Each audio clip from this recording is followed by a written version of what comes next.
The pact is a tricky thing. The more I watch the silo, the more the manipulation seems slightly warranted. Just a heads up, this is all massive spoilers, so if you haven't caught up through season 2, you've been warned. Hit like before you leave though. On one hand, putting something in the water and making them forget that they were even forgetting something. Put something in the water. That's a lot to swallow. That's funny! Eventually, Allison Becker, then Juliette Nichols, started to figure out literally the most basic of things. And it kind of mentally broke them, and they handled it in very different ways. I want to go out! So here's the deal. Juliette made it over the hill. That means the first thing has happened that starts the all-out rebellion in the silo. It brings hope that the people of the silo will one day be able to leave the silo. And that one little bit of hope can make people extremely brave. We saw that in Solo Silo when they all wanted to go out. Now we don't know what happened to these people. Stay tuned for that video. But think about it. They didn't know what was out there. They just had hope or faith or whatever you want to call it. Faith in misguided hands leads to horrible things. In this case, it started innocent enough, but ended with battles and death. But all those people got out. Juliette knows the danger of this from deciphering Solo's preteen talk. Yes, he's always immature, but you would too if you spent 40 years in a library. So when someone in the silo makes it over the hill, everyone thought,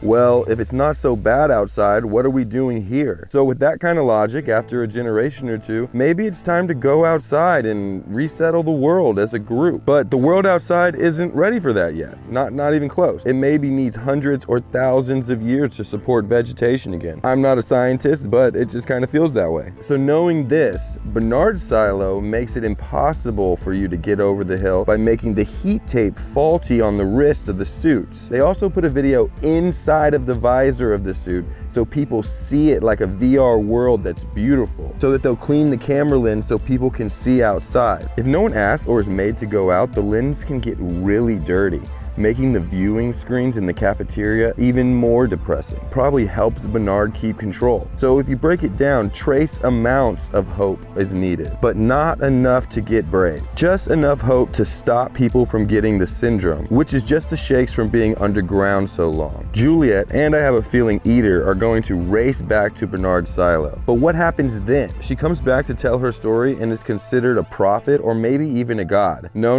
the pact will not allow that. So is she racing back just to be left at the door? No one has ever come back, so what's the rules on that one? Or just her being in front of the lens, will that cause a rebellion in itself? A lot of questions need to be answered. Comment below with your theories and do the whole like and subscribe thing.